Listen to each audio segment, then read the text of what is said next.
अमेठी में बीजेपी प्रत्याशी स्मृति ईरानी आज नामांकन दाखिल करने वाली है। इस पर आपको बताएं कि स्मृति ईरानी के नामांकन में मध्य प्रदेश के मुख्यमंत्री मोहन यादव भी शामिल होने वाले हैं। इसके अलावा बीजेपी के दिग्गज नेता आज स्मृति ईरानी के नामांकन में शामिल होंगे। दोपहर 12 बजे स्मृति ईरानी कलेक्ट्रेट पहुंचेंगी और 4 सेट में नामांकन पत्र दाखिल करने वाली है।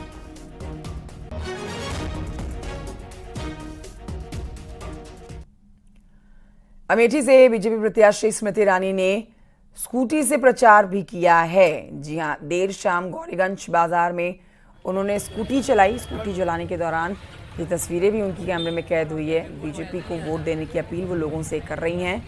नामांकन कार्यक्रम में शामिल होने के लिए उनको निवेदन किया गया था और स्कूटी चलाने के दौरान सेल्फी लेने वालों की भीड़ जो उमड़ी, उसमें हर किसी को सेल्फी भी उनके साथ लेते हुए स्मृति ईरानी आपको नजर आएंगी।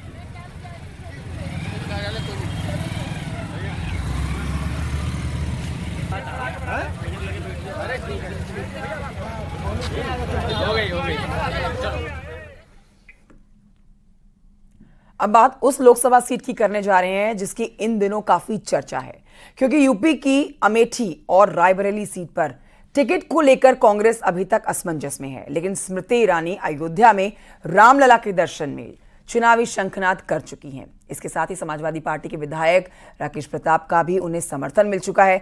लेकिन सबसे बड़ा सवाल है कि क्या अमेठी में फिर खेल होने वाला है?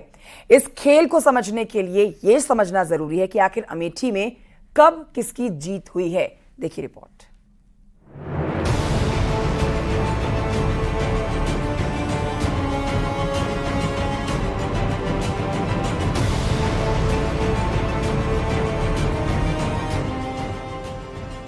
उत्तर प्रदेश की सबसे हॉट सीट, जहां अब तक कांग्रेस ने अपना पत्ता नहीं खोला, जहां कांग्रेस कार्यकर्ताओं को अब भी राहुल गांधी का इंतजार है, उस सीट पर स्मृति ईरानी अकेले ताल ठोक रही हैं।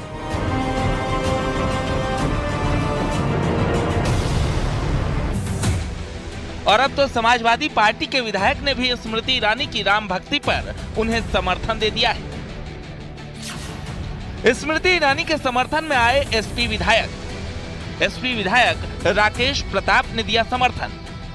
सपा की ओर से किया समर्थन का वादा। रामलला पर टिप्पणी से नाराज हैं राकेश। और यही वजह है कि अमेठी की गौरीगंज विधानसभा सीट से सपा विधायक राकेश प्रताप ने अब स्मृति ईरानी को खुला समर्थन दे दिया है।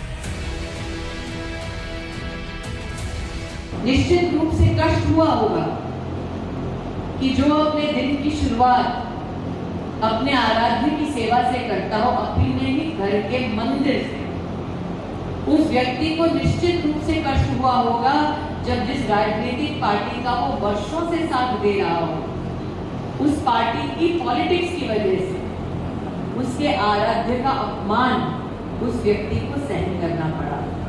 कि मैं राजनीति समाजवादी पार्टी का करता हूं, मैं विधायक समाजवादी पार्टी का हूं, लेकिन मैं उन व्यक्तियों का सम्मान कैसे कर सकता हूं और उन व्यक्तियों के बगल में कैसे रह सकता हूं जिनके द्वारा रामायण की प्रतियां जलाई जा रही हो, जिनके द्वारा पूज्य तुलसीदास को गाली दी जा रही हो, जिनके द्वारा हिंदू धर्म को धोखा कहा जा रहा हो, सनातन धर्म को ढोंग कहा जाता हो, उसके साथ मैं कैसे बैठ सकता हूं, उसके साथ मैं कैसे राजनीति को अपने आगे बढ़ा सकता हूं। एक तरफ चर्चा जहां इस बात की है कि राहुल गांधी अमेठी से चुनाव लड़ेंगे और अयोध्या में रामलला का आशीर्वाद लेंगे, तो दूसरी तरफ अमेठी में नामांकन से पहले केंद्रीय मंत्री अयोध्या पहुंची और रामलला के दर्शन किए। इस दौरान उन्होंने अमेठी में अपनी जीत का भी दावा किया।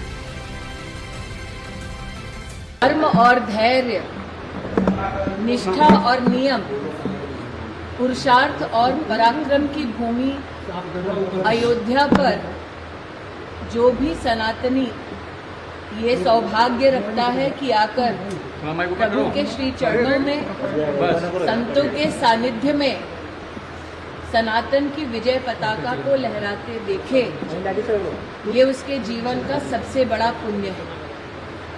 आज मैं अपने आप को भाग्यशाली समझती हूँ अमेठी और रायबरेली सीट पर दशकों से गांधी परिवार के प्रत्याशी चुनाव लड़ते आए हैं और इसी वजह से अमेठी हॉट सीट मानी जाती है। लेकिन अभी तक अमेठी और रायबरेली से कांग्रेस उम्मीदवार कौन होगा, इस पर कांग्रेस ने अपने इरादे साफ नहीं किए। लेकिन कांग्रेस सूत्रों के मुताबिक जल्दी ही इन दोनों सीटों पर उम्मीदवारों के नाम का ऐलान किया जा सकता है। लेकिन उससे पहले अमेठी की लड़ाई में अयोध्या से चढ़ाई हो चुकी है। Bureau report, news 18।